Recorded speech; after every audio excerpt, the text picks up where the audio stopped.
কথা বলেন? সরকারি কোনো চাকরি হয় না। ক্লাস 5 পর্যন্ত লেখাপড়া করেছি, এরপরে কওমি মাদ্রাসায় পড়েছি। আমি চ্যালেঞ্জ করলাম, বাংলাদেশ সরকারের বৈধ বেতন পানেওয়ালা সবচাইতে বেশি বেতন পায় কে একটু বলেন? আমার চ্যালেঞ্জ, ইনশাআল্লাহ সে আমার 3 থেকে 4 দিনের বেতনও পায় না। আমি 3 থেকে 4 দিন যা কামাই করি সে সারা মাসও সে বেতন পায় না। একটা সার্টিফিকেটও নাই। সার্টিফিকেট ছাড়া আল্লাহ খাওয়াইতে পারে কি পারে না? আমায় ইয়াতাওয়াক্কাল আলাল্লাহ ফাহুয়া হাসবুহু, যে আল্লাহর পর ভরসা করে আল্লাহ তার জন্য যথেষ্ট হয়ে যায়। আমার কওমি মাদ্রাসার উলামায়ে কেরাম শাওয়াল মাসের 8 তারিখে ঈদের পরে, রোজার ঈদের পরে 8 তারিখে মাদ্রাসা খোলে। একেবারে খালি পেটে খালি হাতে মাদ্রাসা নিয়ে রওনা দেয়। 400 500 700 800 1000 2000 5000 10000। চট্টগ্রাম নানুপুর মাদ্রাসায় গিয়েছিলাম কিছুদিন আগে। মোহতাম সাহেব বললেন, হুজুর আমার মাদ্রাসায় প্রত্যেক একদিনে 82 মণ চাউল রান্না হয়। প্রত্যেক দিন 82 মণ চাউল রান্না হয়। হাটাদারি মাদ্রাসায় প্রত্যেক দিন 100 মণ চাউল রান্না হয়। সরকার 100টা চাউলও দেয় না, 100টা চাউলও দেয় না। আল্লাহর রহমতে বছরের মধ্যে তাদের অভাব নাই। 40 50 60 হাজার টাকা উস্তাদদের বেতন আছে। আল্লাহর রহমতে ছাত্রদের খাবার দাবার অভাব নাই। তাকদু খেমাসান তারুহু বেতানান, যার ভরসা আল্লাহর উপরে সে পাখির মতো। পাখির কোনো চাকরি নাই, বাকরি নাই, ব্যবসা নাই, বাণিজ্য নাই, নিজের কোনো লাগাই নিয়ে গাছে ফল হয় না, নিজের কোনো ক্ষেত খামার নাই ফসলের যে সেখান থেকে খাবে। সরকার কোনো বিজিএফ কার্ড দেয় না। আরে কেউ কোনো জায়গা থেকে পয়সা করি দেয় না। একটা পাখিও না খেয়ে মরে না। সকালবেলা খালি পেটে বের হয়, সন্ধ্যাকালে পেট ভরে বাসায় ফেরে। কথা বলেন ঠিক কি ঠিক না? যার ভরসা আল্লাহর উপরে, আল্লাহ তার জন্য ব্যবস্থা কইরা দেয়। ভুল বুঝবেন না, জায়গা মতো আসেন। আল্লাহু আকবার। ওয়াইজা সালতুম ফাসালুল্লাহ, চাইতে গুলি আল্লাহর কাছে চাইবো। সন্তান চাবো কার কাছে? কথা কয় না? টাকা পয়সা, ধনজন, পদমর্যাদা আল্লাহর কাছে যাবো। আল্লাহ ছাড়া কেউ দেয় না, মানুষের কাছে চাইবো না। কয় হুজুর চাইতে চাইতে জিতবে, ক্ষয় হয়ে গেছে, মুখ দিয়ে ফেনা উঠে গেছে, একটা দোয়া আল্লাহ কবুল করে না। খাবার বানিয়েছে, খাবার বানিয়েছে। আল্লাহর কাছে চাই, দোয়া তো কত করি, একটাও তো কবুল হয় না। কি ঘটনা কি? কত কিছু চাইলাম, সারা দুনিয়ার মুসলমান মিলে একটা দোয়া করতেছি, নেতানিয়াহুরে আল্লাহ তাআলা ধ্বংস করে দিক। বলেন আমিন, বলেন না আমিন। আমারে একজন কয়, এক কবিরাজ, জিনের কবিরাজ, কয় যে হুজুর আমার কাছে জিনের বাদশা আসে।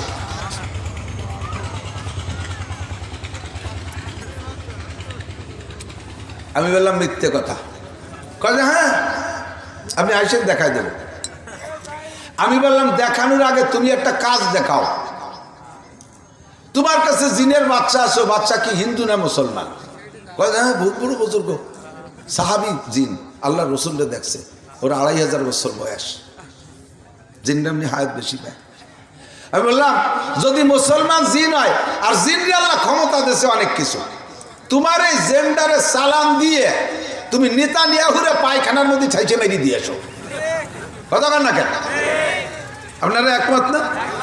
জো বাইডেনে মারি দিয়ে পশ্চিমে যেগুলো আছে মারি সব করে দেয়। জিনরা খুব পারে, তো যদি সালাম দেওয়ার ক্ষমতা থেকে দিয়ে কয় যে শাইখুল হাদিস সাহেব হুজুরে বলছিলাম, হুজুর আমি কি জেন সালাম দিয়ে মেরে দেবো? তা হুজুর বললে যে না, এই দায়িত্ব আমি নিতে পারবো না। আমি বললাম হুজুর না পারলে আমি নিলাম, যা। এই একটা এই নেতাকে জেনতে মারিয়ে দিবি, তাতে যদি জাহান্নাম হয়, আমি কোটি কোটি বছর জাহান্নামে পুড়তে রাজি আছি।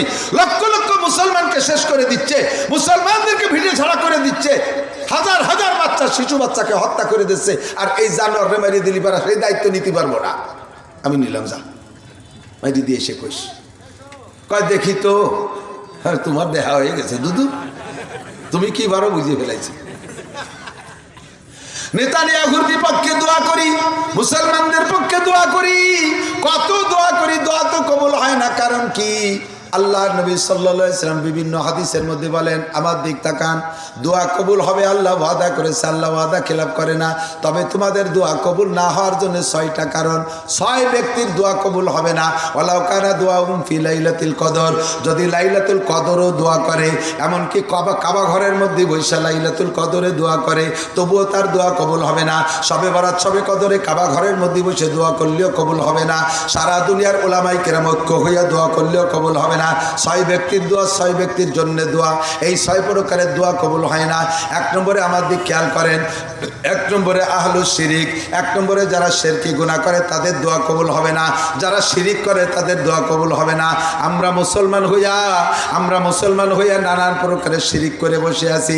1 নম্বরে শিরিক আমাদের আকীদার ভিতরে মজবুতি আসে নাই।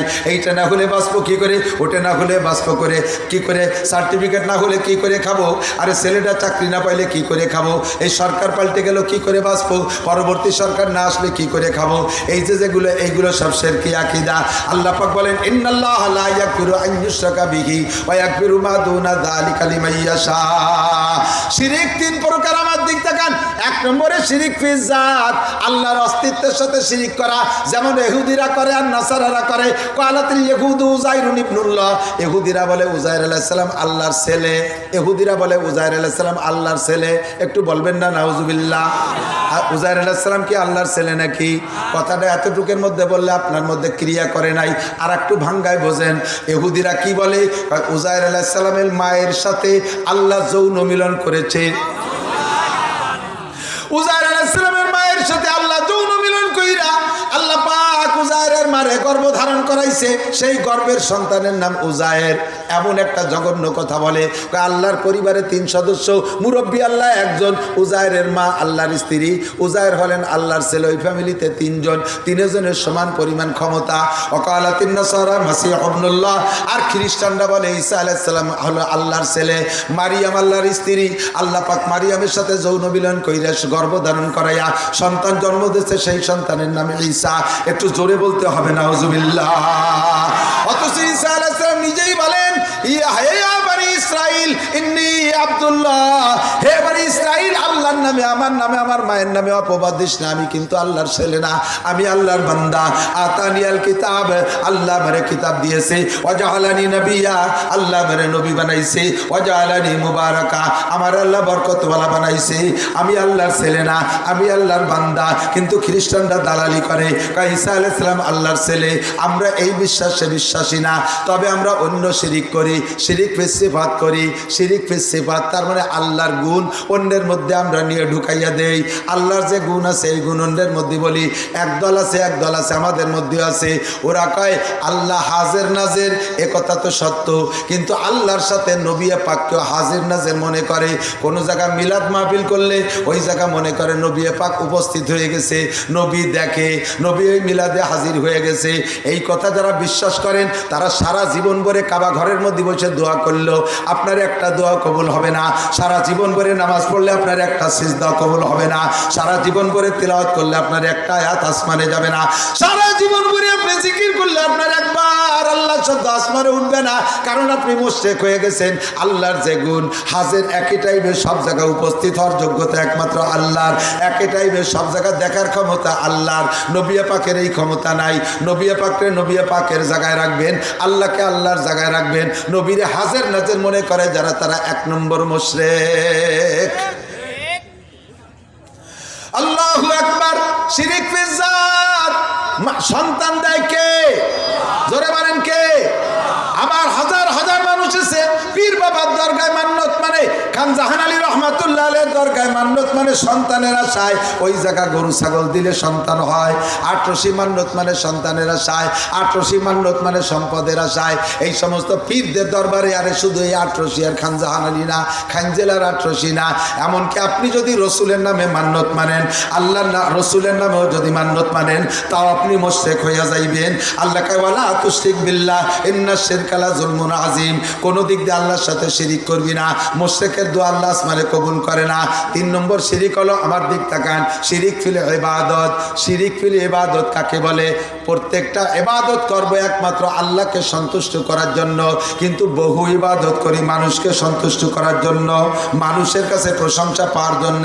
যে ইবাদতগুলো করবেন এর নাম হলো শিরিক ফিল ইবাদত।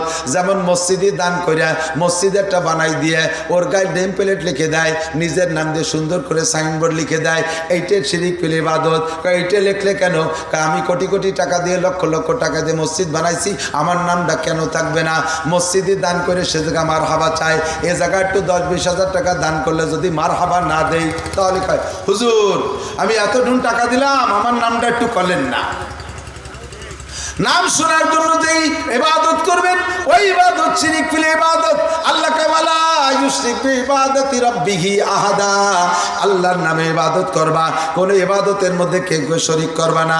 পাগড়ি বাঁধছে মানুষের কাছে প্রশংসা পাওয়ার লোভে, টুপি পরে প্রশংসা পাওয়ার লোভে, জুব্ব পরে প্রশংসা পাওয়ার লোভে, তবলিগে 3 চিল্লা দেয় প্রশংসা পাওয়ার লোভে, বছরে 2 বার চরমুনায় যায় মানুষের কাছে গল্প দেওয়ার জন্য। আইসে বলে সাপ্তাহিক হালকায় জিকিরি যাও, যাই না তো কি কো তোরে তো দেখি নে, হয়তো তোমারই তো দেখি নে, আমারও দেখিস না। মানে ওই যে মাইকে জোরে জোরে যে জিকিরটা, এটাই আমার চিল্লে দিস, তবলিগে যাস, এই বেটা বছরে একটা চিল্লে দেয়। তুমি চিল্লে দাও তোমার উপকারের জন্য, এ বেটা চিল্লে দেয়, এই গল্প তুমি কেন মারো? এর নাম শিরিক ফিল ইবাদত। ইমাম সাহেব কিরাত পড়বেন, কণ্ঠ ভালো থাকলে শুনতে ভালো লাগে, লম্বা কিরাত পড়লেও কষ্ট হয় না। লম্বা কিরাত, ইমামের কিরাত যদি সুন্দর হয়, ঠিক না, মজাদার কিরাত শুনতে মনে চায়। লম্বা কিরাত কণ্ঠ দিয়ে পড়বেন, দোষ নাই, কিন্তু কিরাতের ভিতরে তা ই রাখবেন, নজর রাখবেন আল্লাহকে সন্তুষ্ট করার জন্য। নবী পাকের হাদিসের আমল, আল্লাহ নবী বলেন মাল্লাম ইয়াতাগান্না বিল কোরআন ফালাইসা মিন্নি, যে কোরআনকে কণ্ঠ দিয়ে সুর দিয়ে মজা করে না পড়ে সে আমার উম্মত না। কাজেই সুর দিয়ে কণ্ঠ দিয়ে পড়বেন, তবে এর ভিতরে যদি নিয়ে থাকে এমন আমার কিরাত শুনে মানুষে আমাকে প্রশংসা করবে, তাহলে সর্বনাশ। আমি মৌলানা নাসির বয়ান করি, এই বয়ানের ভিতরে যদি আমার লোভ থাকে যে বয়ানের পরে মানুষে আমার প্রশংসা করবে, প্রশংসা যদি কেউ নাও করে, যাইয়ে বক্তারা জিজ্ঞেস করে এই আজকে কেমন বললাম, কদি ফাটাফাটি অস করছি না, আজকে কেমন করছি? হ্যাঁ বাবা, মানুষে কান দিয়ে হেড়ুই পড়ে নিয়েছে, হাইসিয়ে পায়খানা করে দিচ্ছে। বক্তা কয় আজকে তো তারপরও গলা ছাড়ি দিয়ে কথা বলি নেই। ভালো ভাই বললি ফেরা দেখতে অবস্থাটা কি? ভাইরাল হওয়ার জন্য বিভিন্ন কৌশল তৈরি করে, নিজস্ব মিডিয়া ব্যবহার করে, একেবারে ল্যাপটপ ইত্যাদি নিয়ে কায়দা মতো ঘোড়ার মতো সাজিয়ে, একেবারে মহিলাদের মতো সাজিয়া, মহিলাদের রঙের কাপড় বইরা, উপরে আবার একটা গায়ে দিয়া, মাথার উপরে রুমাইলেরটা দিয়া, তার উপরে টায়ার একখান পেঁচাইয়া, এরপরে ডবল চশমা লাগাইয়া, এরপরে পাইক পেয়াদার সাথে কত দূর নিয়ে এসে ডাটের সাথে বসে 100-150 পুলিশ নিয়ে প্রোটোকল দিয়ে আনতে হবে, 50 খান মোটরসাইকেল নিয়ে শুকনগরের মোড়েতে আগায় নিয়ে আসতে হবে। এই সমস্ত কুয়ারা যেগুলো করো সবগুলো শিরিক ফিল ইবাদত। তোমার বয়ানে মানুষে হিদায়েত পাবে, বক্তা তুমি হিদায়েত পাবা না। তোমার বয়ান শুনে মানুষের জান্নাতে যাবে, তুমি কিছুই পাবা না। জিজ্ঞেস করছি চাচা আপনি তো দাড়ি রাখতেন না, দাড়ি রাখলেন? এই যে দাড়ি দেখতেছি। আরে বাবা, সে নাতি ভূতার জ্বালায় দাড়ি না রেখে বাড়ার কাজে আছে। দাড়ি রাখছে কার জন্য? নাতি ভূতার জ্বালায় দাড়ি রাখছে। এই দাড়ি তুমি আল্লাহ আল্লাহ রসুলের জন্য রাখো নাই। দাড়ি রাখা হয়ে যাবে খাইজনি চুলকনি যা খাইজই বেড়াবা, কিন্তু তুমি দাড়িতে নাকি পাবা না। এই দাড়ি আল্লাহ আল্লাহ রসুলের জন্য রাখো নাই, নাতিভূতার জন্য রাখছো। আপনি তো আগে নামাজ পড়তেন না, এখন তো দেখি মসজিদে নিয়মিত আসেন। বাড়ি বিটিকে জ্বালায় তার কাজ জানাই, মসজিদে উনি আল্লাহর রাস্তায় আসে নাই, আইসে কাকে জ্বালায়? বিটিকে জ্বালায়। এর নাম হলো শিরিক ফিল ইবাদত। ভালো করে মনে রাখবেন, মানুষ মারা যাওয়ার পরে 4 দিনের দিন কোনো মিলাদ নাই। বলেন 4 দিনের দিন কোনো মিলাদ? সবাই বলতে হবে। মানুষ মারা যাওয়ার পরে 4 দিনের দিন মিলাদ আছে, 10 দিনের দিন কোরআন সুন্নাহ মিলাদ আছে, 40-এ মিলাদ আছে, জিলাপি খাওয়া খাই আছে, গরু জমিতে খাওয়া খাই আছে, কোনো কিছু নাই, সবগুলো বেদাত। এইগুলো নিষেধ করে দিয়েছে, স্বীকারও করে গেলেন জায়েজ নাই। এগুলো সম্পূর্ণ শিরক কবিরা গুনাহ, এগুলো বেদাতি গুনাহ। এইগুলো এই জায়গা থেকে মস্ক করে গেছেন। অথচ কয়দিন পরে বাড়ি যদি কেউ মারা যায়, ওই লোকটাই জানাজার ময়দানে দাঁড়ায় বলে আজকে কি বার? কয় মঙ্গলবার। মঙ্গল, বুধ, বৃহস্পতি, শুক্র, আগামী শুক্রবারে আমাদের বাড়ি মিলাদ আছে, সবাই আসবেন, দুপুরবেলা আপনারা খানা খেয়ে যাবেন। জিজ্ঞেস করা হলো তুমি না সেদিন স্বীকার করে আসলে এগুলো করা বেদাত, আজকে আবার এগুলো করো কেন? এত খরচ বরচ কি জন্য করো? কয় কি যে বুঝি, তুই আর বুঝি না তা না, কিন্তু একটু কিছু না করলে মানসি কি কয়? কতক্ষণ তোমার গরু যাবে, ছাগল যাবে, তোমার চাউল যাবে, ডাউল যাবে, লক্ষ লক্ষ টাকা যাবে, খুদার কসম তুমি একটা নেকিও পাইবা না। এই খরচটা তুমি আল্লাহর রাস্তায় করো না, এটা করেছো। মানুষে কি বলবে? মানুষের মুখ বন্ধ করার জন্য, মানুষের কাছে প্রশংসা পাওয়ার জন্য। যদি আব্বা মা বাবার হুম মুর্দা গানদের জন্য কিছু করতে হয়, ঘোষণা দেওয়ার দরকার নাই, গোপনে যাইয়া এই মাদ্রাসায় সন্ন্যাসগাছি মাদ্রাসায় একটা গরু দিয়ে আসো। আল্লাহর মেহমানরা কোরআনের পাখিরা বসে খাবে, ওরা জবাই করে খাইয়া রাতের বেলা কোরআন শরীফ পড়বে, তিলাওয়াত করবে, এইতে নাকি বেশি বাবা। কিন্তু দোস্ত ও জায়গা দিবা না, কারণ ও জায়গা দিলে তো কেউ দেখে না, ও জায়গা দিলে তো কেউ শোনে না, ও জায়গা দিলে প্রশংসা পাওয়া যায় না। যেখানে দিলে নাম ডাক হয়, ডাকডোল বাজায় প্রশংসা করে, সেই জায়গা দিবা। এর নাম হলো শিরিক ফিল ইবাদত। ওয়ালা ইউশরিক বিইবাদাতি রাব্বিহি আহাদা। তোমার জন্য, তোমার আব্বা মার জন্য দোয়া করলে দোয়া কবুল হবে না, কারণ তুমি ইবাদতের মধ্যে শিরিক করে ফেলাইছো। সমস্যা আছে না নাই? যা বলছি এগুলো চলছে কি চলছে না? কাজেই শিরিক মুক্ত ইবাদত করবেন, ভালো করে মনে রাখবেন। আল্লাহু আকবার। 2 নম্বর হলো তুমি কুফরি গুনাহ করনেওয়ালা দোয়া কবুল হয় না। কুফরি কাকে বলে বুঝে নেন, আমার দিক তাকান। শিরিক তো বলছেন, শিরিকের আরো কিছু আছে। বাজার যেহেতু দিয়ে একটা শিরিকের কথা বলি, সকালবেলা দোকান খুলে বসছে মাত্র, এখনো কিনা বেচা হয়নি। ফকির এসে যদি হাত মারে, বাবা কিছু দেন, ফকিরের কাছে মাপ চাই, বাবা মাপ চাই, এখনো বনি করিনি। আছে না না? এইটা শিরকি গুনাহ। কিভাবে জানেন?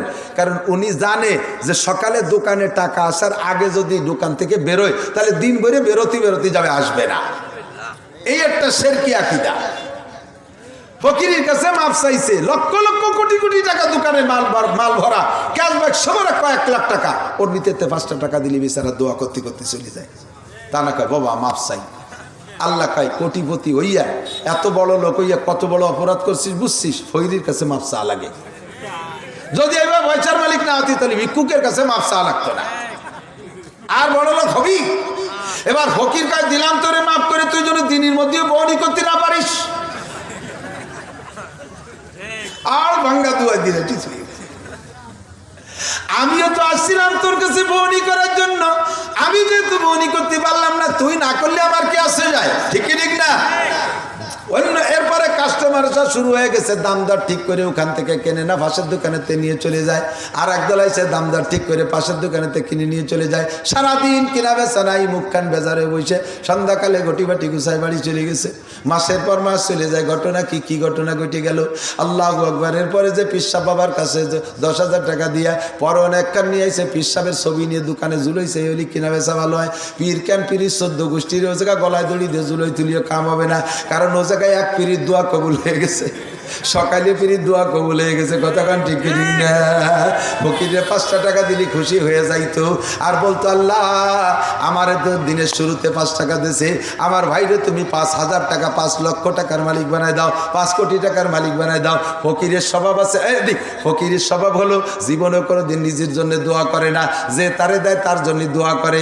আপনি তারে 5 টাকা জায়গা 10 টাকা দেবেন, দেখবেন আপনারা 10 কোটি টাকার দোয়া দেবে। অথচ যায় নামাজে বসে কোনোদিন যে কয় না যে আল্লাহ আর বিক্ষতি ভালো লাগে না, আমার কোটিপতি বানায় দাও, আমি আর বিক্ষতি করতে পারবো না, ইয়া কয় না কোনোদিন। তারে যে দেয় তারে আরো বড় লোক বানানোর দোয়া করে, দেখছেন না? ঠিক না? আর সেই জায়গা যদি তুমি ফকিরের কাছে মাপ চাও, ফকির এমন দোয়া দিয়ে হাইটে যায়। এরপরে কয় কি হবে, তাহলে কি হবে? কয় ফকিরের কাছে মাপ চাও, ফকির যদি মাফ করে দেয় তাহলে বহনি করতে পারবা, নইলে পারবা না। ফকিরের দোয়া আল্লাহ কবুল করে ফেলাইছে। একে চশমে জাতান গা ফেলা যা শাহনা বাসি, সায়া দেখে নে গা গুনা দা গাহনা বাসি।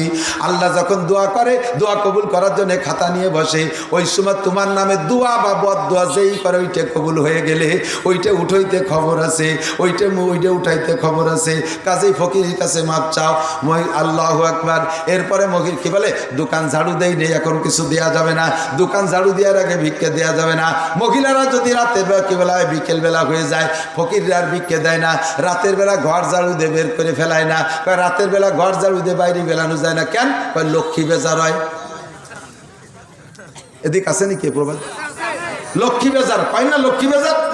লক্ষ্মী কি মুসলমানদের নাম? হিন্দুদের। হিন্দু লক্ষ্মী পূজা কারা করে? হিন্দুরা। মুসলমান রাতের বেলা ঘর ঝাড়ু দিয়ে বাইরে বেলা এলে লক্ষ্মী বেজার হয়। লক্ষ্মী হিন্দুদের পুষ্য, হিন্দুরা পূজা করে। লক্ষ্মীরে যদি বেজার করতে পারেন তাহলে আল্লাহ খুশি হয়। লক্ষ্মীরে বেজার করলে কে খুশি হয়? আল্লাহ খুশি হয়। কাজেই রাতের বেলা ঝাড়ু দিয়ে লক্ষ্মীর কপাল বক্তে মেরে দেব, তাতে আল্লাহ খুশি হয়। রাতের বেলা ঘর থেকে আইটি পানি বাইরে ফেলাইলে লক্ষ্মী বেজার হয়। আল্লাহ কয় লক্ষ্মী বেজার হলে আমি খুশি হই, কাজেই আইটি পানি লক্ষ্মীর কপালে মেরে দিবি, তাহলে আমি আল্লাহ খুশি হই। কথা বলেন ঠিক কি ঠিক না? এই সমস্ত কথাগুলো শিরকি কথা। এতে আল্লাহ কয় শিরকি কাজে শিরক করলে কিন্তু ইবাদত নষ্ট হয়, ঈমানও নষ্ট হয়ে যায়। এই ব্যক্তির কোনো দোয়া আল্লাহর কাছে কবুল হয় না।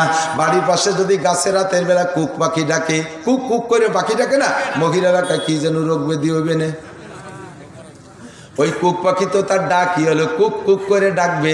তুমি তো নাকে তেল দিয়ে কম্বল মুড়ি দিয়ে ঘুমাইছো, কুক পাখি আল্লাহর জিকির করো, তো ওই আওয়াজে তার জিকির করে, ওইটাই তার জিকির। সদায়ে কুমরিয়া বাসাদ বকুকু, সদায়ে কুমরিয়া বাসাদ বকুকু, বগো সে মন্দরায়া দল্লগু, চমন মে চু চু কর কাতে হে বুলবুল, কে ফুলু মে আল্লাহ মিয়া তু হি তু হায় তু হি তু। ওই পাখিটা ডাকে আল্লাহ মিয়া তু হি তু হায় তু হি তু, তু হি তু হায় তু হি তু। আর তুমি মনে করো কুহু কুহু করে রোগ ডাইকে আনতেছে। আরে কয় কি যায় না, এরকম তো ডাকলি তো রোগ ব্যাধি হয়। কয় সেটা একটা কথা আছে, হাদিসে কুদসি আল্লাহ বলেন আনা ইনদা জন্নে আবদি, বান্দা আমার সম্পর্কে যেমন ধারণা করবে আমি বান্দার সাথে সেরকম আচরণ করি। তুই যদি মনে করি যে কুক পাখি ডাকলি তোর মায়ের আগা হবে, তাহলে হবেই হবে। আর যদি মনে করি না সে তার ডাক ডাকি যাচ্ছে, তাতে আমার কি, তাহলে কিচ্ছু হবে না। কতক্ষণ করোনা করোনা গেছে না, করোনারে যারা সোয়াইছে মনে করছে তারাই ধরা খাইছে, আর করোনারে যারা কিচ্ছু মনে করে নাই তাদের কিচ্ছু হয়নি, ঠিক না? আমার এক পুলিশ আছে, আমি 35টা করোনার রোগীরে একের পিপিটিপি ছাড়া, হ্যান্ড গ্লোভস ছাড়া, মুখে মাস্কও ব্যবহার করি নেই। তার গার্জিয়ানরা, রুগীর মাইয়াতের গার্জিয়ানরা তার কাছেও আসে না। আমি নিজে হাতে গোসল করাইয়া, 2জন তো পাই না, কবরে নামাতি তো 2জন লাগে, তাও পাই না। দড়ি দিয়ে 2জনে দড়িতে টানি ধরছে, আমি একা কবরে নেমে তাই কোনো মতে ঠেলি ঠুলি নামাইছি। 35টা করোনার রোগী কবরে নামাইছি আল্লাহর রহমতে। আমার এসপি সাহেব কয় যে এই দারোগা ওভাবে নামিও না, তোমার কিন্তু পিপি পড়ে যাও। কয় স্যার যদি করোনায় মরণ থাকে তাহলে মরবো, নাহলে কিচ্ছু হবে না। এই 35টা রুগীরে আমি নামাইছি মাইয়েতকে আল্লাহর রহমতে। করোনা নাম যতদিন বাংলাদেশে ছিল অতদিন আমার হাসি কাশি হয়নি। আল্লাহ এক চেয়ারম্যান, সম্ভবত জিনাইদা গেছি, জিনাইদা হরিণাকুণ্ড, চেয়ারম্যান সাহেব কয় কি হুজুর এই করোনা যে সোয়াইছে না, এই কথা আপনার বয়ানের মধ্যে শুনি আর উলামায়ে কেরামরা কেউ কেউ কয়, কিন্তু হুজুররাও সবাই সাহস করিয়ে কয় না। আপনি খালি ডাকসালি কইছেন, যেদিন কইছেন আমি আপনার বয়ান ইউটিউবে শুনে সেই দিন থেকে আমি আকিদা পাল্টাই ফেলেছি, কিচ্ছু না। হঠাৎ করে এর মধ্যে আমার ঠান্ডা কাশ, চেক আপে ধরা পড়লো আমার করোনা হয়েছে। বউ ছেলে মেয়ে একটা আমার দ্বারে আসে না, সে বাতের চামচি 5 হাতে ছটা লাগাইছে, বউতে খানিক দূরিতে সাইডে বাদ দিয়ে সরি চলে যায়। বাতের চামচ 5 হাত লম্বা। আমি কইলাম যদি খালি করোনায় আমি বাঁচে যাই তোরে আমি তালাক দেব, আর এই করোনায় যদি বাঁচে যাই সব সম্পত্তি মাদ্রাসায় অক্ষ করে দেবো, ছেলে মেয়ে একটারও দেবো না। এরপরে বউ দেখলো যে যদি এগুলো বাইসে যাই তাই যাবানি কোন জায়গা, শাসে কয় মরি মরি দাঁড়ে থাই এই মরি, কিছু হয়নি, সব বন্ধ করে দিয়েছে। আমাদের কওমি মাদ্রাসাগুলো খোলা ছিল, ঠিক না? আর ওই সময় ছাত্রও বাড়ছে ধুমসা বাড়া, নতুন নতুন ছাত্র এত আইছে, মানে school college KG kindergarten primary টাইমারি সব বন্ধ। পোলাপানরা বাড়ি থেকে মা রে জ্বালায় খাচ্ছে, মা টাহা দাও মামা খাবো, আব্বা টাহা দাও নানা খাবো, ঈদে খাবারটা খাতি খাতি মার আসল মাসল ছিলি, বাপের ভগের ছিলি বলে জ্বালা জ্বালায় দিক দিন মাদ্রাসা খোলা আসেনি, স্কুল কলেজ তো সব কেজি মেজি বন্ধ।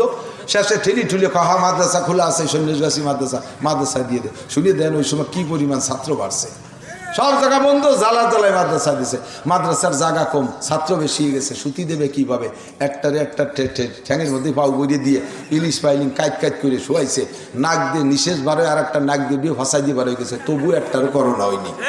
কতক্ষণ সারা বাংলাদেশ ঘুরে আইসি, একটা আলেম তার বেলবি করোনা হয়নি। আর যারা মনে করছে করোনা শোয়াইছে তারা তারা খাইছে, মেরি সাফ হয়ে গেছে, কিচ্ছু হয়নি। আমাকে ওরই সবচেয়ে বেশি হতো আমাদের বক্তাদের, আমার আগে 5 জন হজ করে গেছে এই মাইকি, তার করোনা এর মধ্যে ডুয়ে রয়েছে। এবার আমি এসে পয়লা নাক দিয়ে শুয়ে দেখলাম যে গালের গন্ধ না করোনার গন্ধ, তাহলে ওই সব করোনা নাক দিয়ে টেনে নিয়ে নিছি। এরপর দেখি যে না করোনার গন্ধ না গালে গন্ধ, একটু আতর মাহাই নিলাম শেষে। তো এই যে ওই সিজন 3টে বছর যাবত হজ করছি, একদিনও আমার হজ মিস নাই, তাতে করোনা হলো না। তাহলে এইগুলো সব শিরকি আকীদা। এই আকীদা যাদের, তাদের দোয়া আল্লাহর কাছে কবুল হয় না, মনে রাখবেন। আজকে থেকে পরিচ্ছন্ন। লক্ষণ বলতে কিছু হিন্দুরা লক্ষণ বিশ্বাস করে, এ মাসে বিলেই পার করতে নাই, ভাদ্র মাসে বিলেই পার করতে নাই, জটা ভিসে শ্বশুর বাড়ি দিতে নাই, এই সমস্ত আজে বাজে। শনিবারে যাত্রা নাই, মরা সাথে বিয়ে নাই, মঙ্গলবারে ইয়া নাই তা নাই, তারপরে আমাবস্যা পূর্ণিমায় এ করতে হয় না তা করতে, এ কিচ্ছুই না। কথা বলেন, কোনো দিক আটা দিলে যদি বাধা খায় তাহলে সেদিক জাতি নাই, রওনা দেশে বাধা খাইছে যাইতে নাই, লক্ষণ খারাপ। এখন আইছে জন্মের বেগে পায়খানা, বাড়ির বাইরে পায়খানা বদনা নিয়ে লুঙ্গির কোণে আগে উচইরে রাখছে যাতে নষ্ট না হয়ে যায়।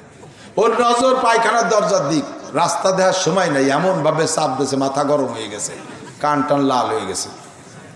আল্লাহ, যে যদি পায়খানার মধ্যে কেউ বসাতে তাহলে আর লুঙ্গি ঠেয়াতে পারলাম না।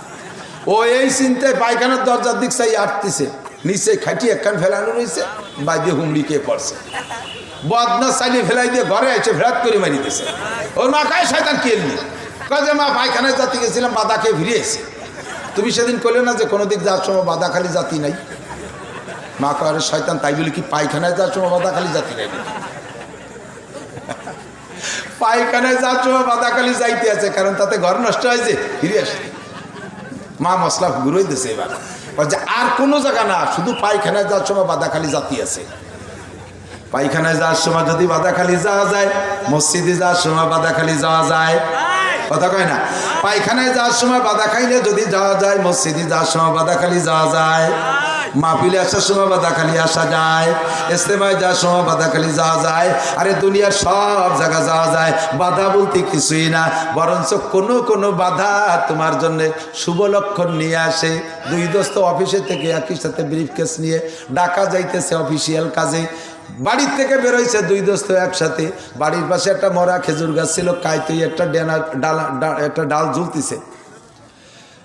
ওই জায়গা যখন গেছে, বাতাসে দুল খাইয়া ওই মরা ডালটা আইসা এক দোস্তের চোখে বাড়ি লাগছে। ওর মধ্যে ছিল বিষের উল, বিষে কয় না, ওই যে যেটা চুল কয়, বিষেই তো কয় না, ওই যে মোটা উল গায়ে উল, ওই ওর উল ছিল, তাই চোখে লাগিয়া ডলতি ডলতি দেখতে দেখতে মুহূর্তের মধ্যে চোখ এরকম ফুলে গেছে, চলে গেছে হাসপাতালে। কয় দোস্ত আমি বাধা খাইছি, যাব না, আমি বাধা খাইছি। চিকিৎসা ও জায়গা থেকে প্রাথমিক চিকিৎসা হওয়ার পরও মোটামুটি গেলে যাইতে পারে। কয় না আমি বাধা খাইছি, যাব না। দোস্ত তুই বাধা খাইস নাই, তুই যা। যার চোখে বাড়ি লাগে নাই সে বাধা খাই নাই, তারে যার অনুমতি। যার চোখে বাড়ি লাগছে বাধা খাইছে, তারে অনুমতি দেই নাই, সে যায় নাই। এবার উনি রয়ে গেছে, চোখে যার বাড়ি লাগছে বাধা খাইয়া ফিরে রয়ে গেছে। যেই লোকটা বাধা খাই নাই সেই লোকটা চলে গেছে। সোহাগ গাড়িতে যাইতে যাইতে মানিকগঞ্জ পার হয়ে যাইয়া সামনে ট্রাকের সাথে মুখোমুখি 7 জন সামনে দিয়ে মারা গেছে। যিনি বাধা খাই নেই 7 জনের মধ্যে তিনি একজন।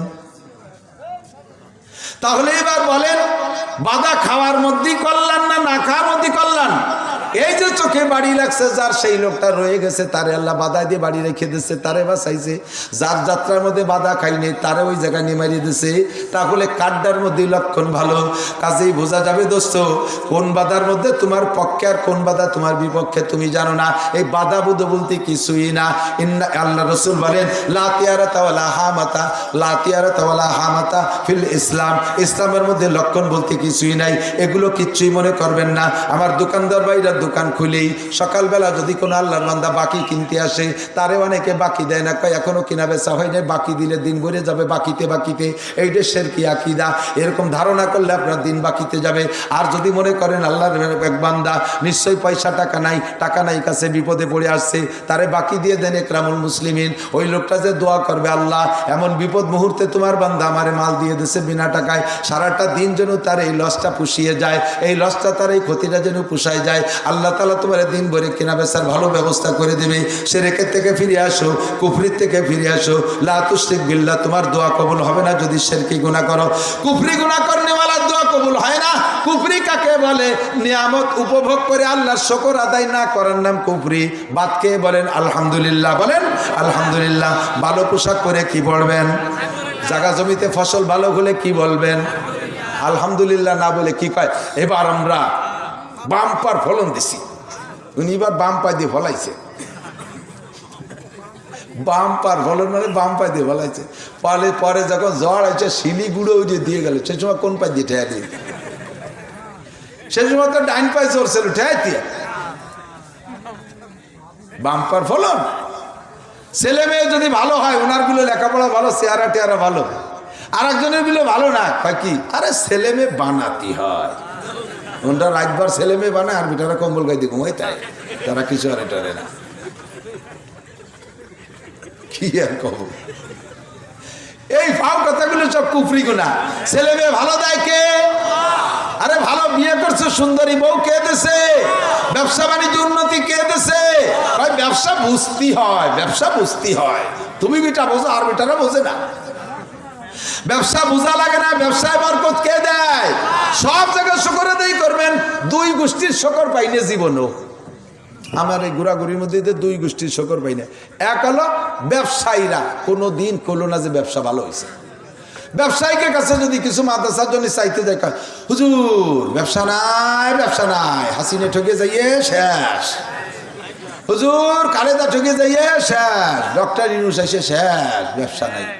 এই 20 বছর পর্যন্ত ব্যবসা নাই তোমার। তা আনলে 1 লাখ টাকা পুঁজি নিয়ে বসলে, এখন দিয়ে তুমি বাজারে 5টা দোকানের মালিক, 50টা। ব্যবসা নাই, তো এই টাকা কোত্থেকে আসলো? শুকর আদায় করো না। প্রত্যেকবার যার যে ব্যবসায়ীর কাছে, বিশাল এক ব্যবসায়ী শিল্পপতি, আমি তার কাছে গেছি মাদ্রাসার কাজে, যে কলম যে ভাই এই করোনার বছর অভাব অনটন বেশি, আল্লাহ তো আপনারা কম দেই নেই, মাদ্রাসায় কিছু দেন। এমনভাবে মরিয়ে পড়ছে, হাইজা ছাড়ছে, হুজুর কিছু নাই, কিছু নাই, কিছু নাই। মানে কয় যে এই 10 বিঘে জমি রাখছি গাজীপুর, সেই জায়গায় 5টা গার্মেন্টস করা লাগলো 7 তলা করে। এরপরে গার্মেন্টসের যে ম্যানেজার যে, সে কয় স্যার পরের গাড়িতে মালামাল আদান প্রদান করলে ভাড়া চলে যাওয়া অনেক, সে জায়গায় আবার 20 খান খাবার ভ্যান বানানো লাগছে, ফিরে আবার অন্য মাল নীতি 20 খান ডিস্ট্রিক্টে বানানো লাগছে, কিছু নেই। পরে এই গাড়িগুলো চলে, ম্যানেজার করে যে স্যার পরের পাম্পেতে তেল কিনলে লাভটা তারা খেয়ে যায়, এজন্য এই 5টা রুটে 5টা পাম্প করেন।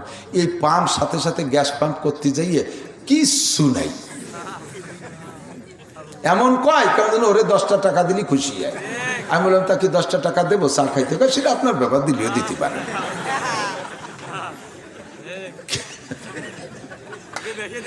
এরা জীবনও পৈরি রাতে ভিক্ষা দিতে পারবে? এর কিচ্ছু নাই, এর নাম কুফরি গুনাহ। শুকর আদায় করবেন, বলেন আলহামদুলিল্লাহ। আপনি কেমন আছেন? অর্থনৈতিকভাবে কেমন আছেন? বলেন আলহামদুলিল্লাহ। জীবন ভরে আপনি যে হালাতে থাকেন সেই হালাতে শুকর করবেন। তার দাবি মা কাসাম আল্লাহু লাকা তাকুন আগনান নাস। যদি আপনি আল্লাহর দেয়া জিনিসের উপরে সন্তুষ্ট থাকেন, ডেলি 500 টাকা ইনকাম করি, একখান কুদাল আছে কোপাই খাই, শুকর আলহামদুলিল্লাহ। আল্লাহ যদি প্যারালাইসিস করে ফেলায় রাখে, তাতেই কুদাল খানো কুবাইতে পারবো না, তখন তো আরো বড় বিপদ। কথা কান ঠিক না? কাজে এই হালাতে কেমন আছি? রিক্সা চালাই কেমন আছি? ভ্যান চালাই কেমন আছি? কামলা কিসেন দেই কেমন আছি? এই জালিগিরি করি কেমন আছি? যে হালাতে আছি বলি ভালো আছি আলহামদুলিল্লাহ। সবকিছু কে দিয়েছে? আলহামদুলিল্লাহ। খানা দানা তরি তরকারি ভালো হোক আর না হোক, খেয়ে শুকর আদায় করবেন।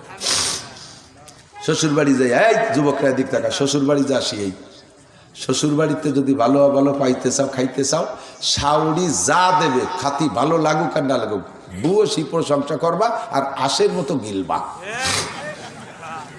কাম্মা ই কি ফিটে বানালেন, ই তো জীবনেও কোনোদিন খাই নাই। আসলে খাইতে ভালো লাগছে, যেন নুন বেশি হয়ে গেছে।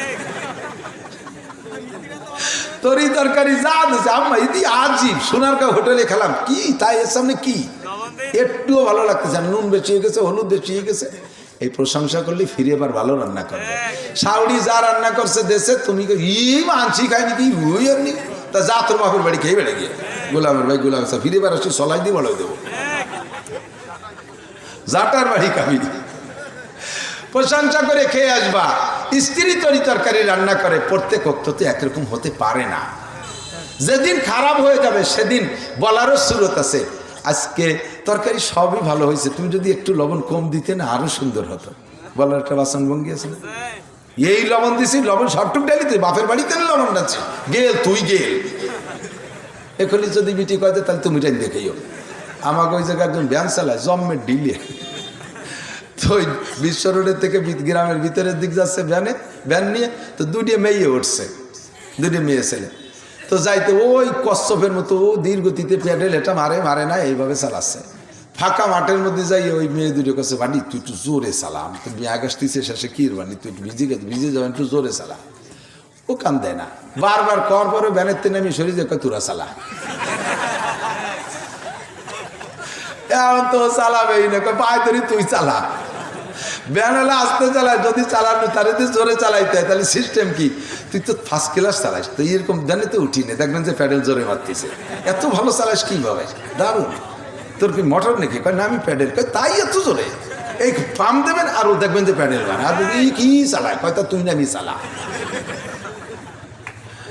কোনো কিছু পাইতে হলে সিস্টেম আছে। স্ত্রীর কাছে খেদমত মেরে দিক টাকা, স্ত্রীরা আপনারা খেদমত করে মোটা নাকি কামাই করবে। আপনার মাথায় যদি তেল মালিশ করে দেয় একজন স্ত্রী, কোনো স্বামীর মাথায় তেল মালিশ করে দেয় রাতের বেলা, তাহলে আপনার স্ত্রী পাবে কি 7 ভরি স্বর্ণ আল্লাহর রাস্তায় দান করে দেন নাকি।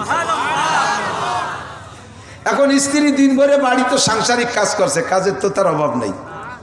আপনি মাঠের থেকে ধান কাটিয়ে আনছেন বিকেল 4টে পর্যন্ত, কাটিয়ে এনে বাড়ি রেখে মেশিন দিয়ে মলাডোলা করে সন্ধ্যার সময় চলে গেছেন চার দোকানে, রাত 8টা 9টা পর্যন্ত টেলিভিশন দিকে গাপসাগাপসি করিয়ে বাসায় আসছেন।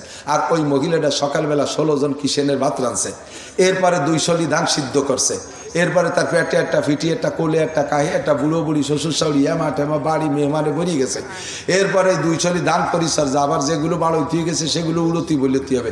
বিটির পার সুতো থাকতেছে না, দৌড়তি রাত 10টা পর্যন্ত পরিশ্রম করে রাতে গোষ্ঠীরে খাওয়াই টায় দিয়ে এরপরে বাচ্চাকে ঘুমাইতে মিশে।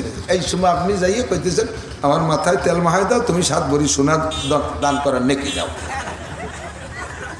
বন্ধু কিরম ঠায় মহিলাটা কবে কি যে আমি কি দিন বেরিয়ে তামুক খাই চিনি বইছে, তুমি 4টে ধান কাটিয়ে দিয়ে টেলিভিশন দেখছো, আর তোমার মাথায় তেল মাহাতে হবে, তুমি আমার মাথায় মাহাও, তা নাহলে আমি পারবো না। এই দুটো মাথায় দিয়ে গুতি হতে রাত ঘুম শেষ। যদি স্ত্রীর কাছ থেকে খেদমত পাইতে হয়, এসে গেলে একটু কয়ে তুয়ে যাই, সিস্টেম শিয়ে দিয়ে যাই। তাহলে সিস্টেম কি? আপনি যে বলবেন আহারে আমি তো 4টে ধান কেটে তারপরে বিকেল করে আর আনন্দ করে বেড়াইছি, তুমি তারপরে ঘুমো নাই, বিছানে পিঠ দিতে পারো না, কত কষ্ট করছো, তুমি একটু শো, তোমার মাথায় একটু তেল মাখাই দেই, তোমার হাত পাটা একটু মেসেজ করে দিই। বলার সাথে সাথে লাভ দিয়ে আস্তাগফিরুল্লাহ, আপনি আমার দোজখে ভাটানোর চেষ্টা করতে জাহান্নামে ভাটাবেন। আপনি আমার মাথায় খেদমত করবেন, খেদমতটা আপনি পাবেন। দেখবেন যে লাভ দিয়ে উঠে শস্যের তেল মানো শুরু হয়ে গেছে। খেদমত নীতিও দিছে না বলি পারে তা কি এর ভান্ডে। স্ত্রীর কর্মকাণ্ডের উপরে প্রশংসা করবেন, এটাও শকর। দুনিয়ার যার যেখানে প্রশংসা করি সব শকর আল্লাহ পায়। সব শকর কে পায়? আল্লাহ পায়। ফলটা ভালো বানাইছে কে? আমটা মিঠা বানাইছে কে? আমের প্রশংসা করবেন, প্রশংসা পায় আল্লাহ। চাউল ভালো, প্রশংসা পায় আল্লাহ। ওর মাছ ভালো, প্রশংসা পায় আল্লাহ। সব কিছু সৃষ্টিকর্তা আল্লাহ, কাজেই প্রশংসা করবেন, আল্লাহর শকর আদায় করবেন। খানা খেয়ে বলবেন আলহামদুলিল্লাহ, ভাত খেয়ে কি বলবেন? ভালো রুটি খেয়ে কি বলবেন? এমনকি চা খেয়েও বলবেন আলহামদুলিল্লাহ। বিড়ি খেয়েও বলবেন, বিড়ি খেয়ে কি বলবেন? তারপরে বোঝা গেল খাবে, নাউজুবিল্লাহ খাবে, তবু খাবে। বিড়ি খাওয়া সালাম দেবেন। বিড়ি খাইলে মরণের সময় জবানে কলেমা নসিব হবে না। যাদের মুখের মধ্যে এদিক তামাশা করে উড়াই দিয়েন না। মরণের সময় যার মুখের মধ্যে দুর্গন্ধ আসবে, বিড়ির দুর্গন্ধ, ধূমপানের দুর্গন্ধ, মদ গাজার দুর্গন্ধ, ওই লোকটার মরণের সময় জান্নাতের ফেরেশতা আসবে না, আযাবের ফেরেশতা এসে তার জানটা মুখ সাইড দিয়ে বের করবে না, মলদারের ভিতর দিয়ে পিছন দিয়ে হাত ঢুকিয়ে দিয়ে পিছন পাশ থেকে বের করে নেবে। আর যার জান পিছন পাশ থেকে বের হয়ে যাবে, মরণের সময় কলেমা নসিব হবে না। সারা জীবন যতবার কলেমা পড়ো না কেন, মরণের সময় কলেমার অত্যন্ত গুরুত্ব। আল্লাহ নবী বলেন মান কানা আখিরু কালামিহি লা ইলাহা ইল্লাল্লাহ ফাদাখালাল জান্নাহ। যেই লোকটা মরণের সময় পড়তে পারলো লা ইলাহা ইল্লাল্লাহ মুহাম্মাদুর রাসূলুল্লাহ, ওই লোকটা এই কলেমা পড়ার পরে শেষ নিঃশ্বাস ত্যাগ করলো, যেন লোকটা মরার সাথে সাথে জান্নাতে চলিয়াই গেল। আল্লাহু আকবার। 1 নম্বরে শিরকি গুনাহ করনেওয়ালা দোয়া কবুল হয় না। 2 নম্বরে কুফরি গুনাহ করনেওয়ালার দোয়া কবুল হয় না। খবর বলছেন তো, আমি কি বুঝাতে পারছি? নিয়ামতের শুকর আদায় না করেন না আমি কুফরি গুনাহ, এই লোকটার দোয়া কবুল হয় না।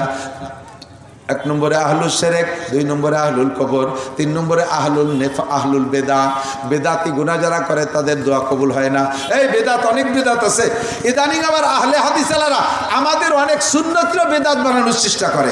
সবগুলো বুঝে শুনে আপনাদের এই অঞ্চলের মানুষের সুন্নতের বেদাত বাছাই করার জন্য বেশি দূর যাওয়া লাগবে না।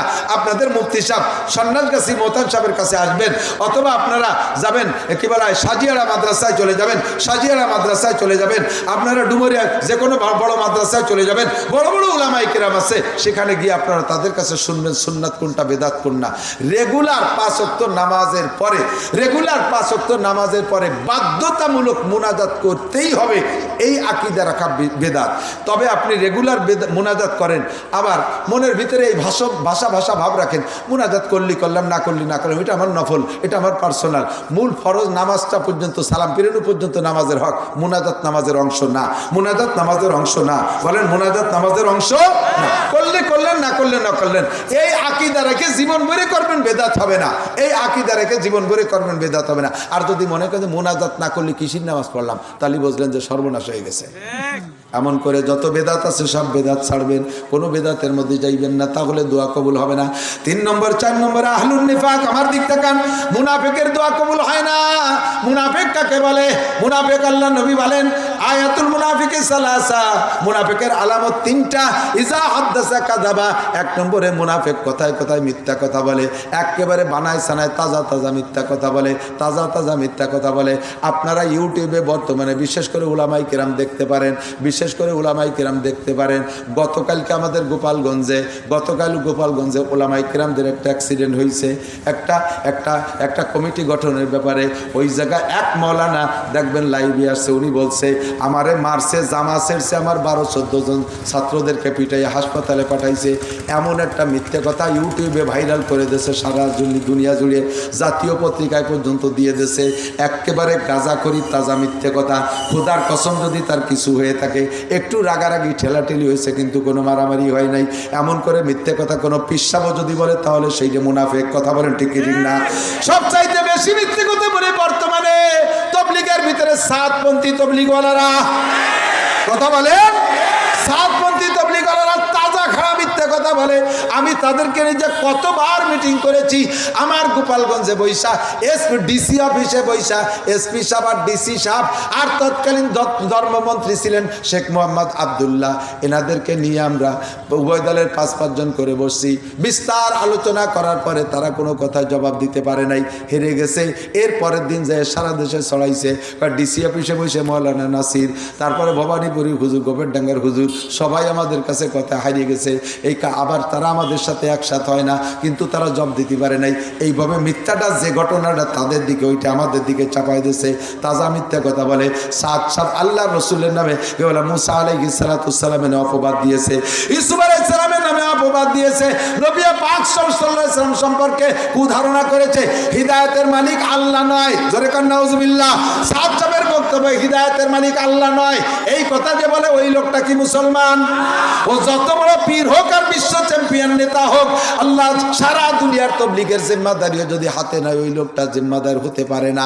স্বঘোষিত আমির শাসছে রায়বান্ডের ভিতরে, দিল্লির নিজামুদ্দিনের ভিতরে বড় বড় মুরব্বী আলেম যারা ছিলেন, আহমদ লাটসাব সহ আরো বড় বড় উলামায়ে কেরাম, সবগুলো তার এই মিথ্যাচারের কারণে বের হয়ে চলে গেছে, বুজুর্গানে দিন অন্য জায়গায় চলে গেছে।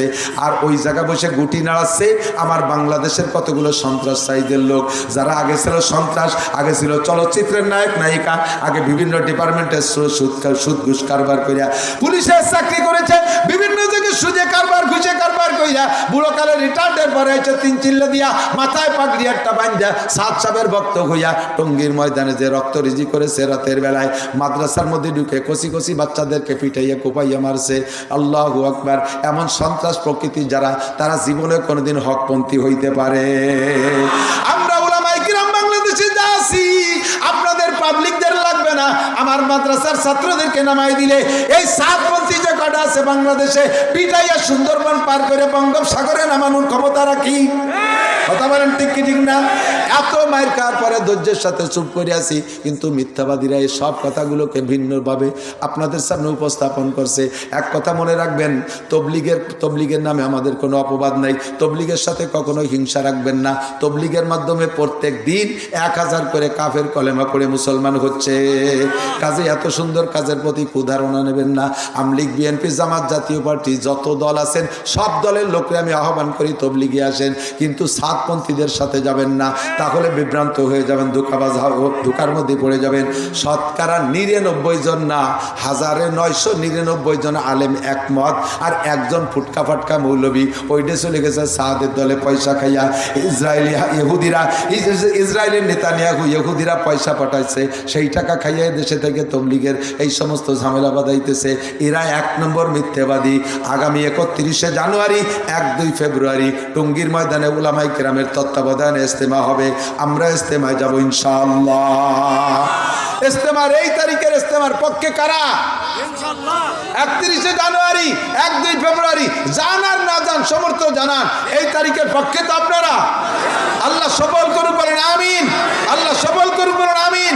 আর ওই মিথ্যাবাদীরা, তারা তবলিগের নামে যে মিথ্যা অপপ্রচার দিচ্ছে, তাদের দোয়া কোনোদিনও কবুল হবে না ইনশাআল্লাহ। তবে আর কত মাইর খাবো?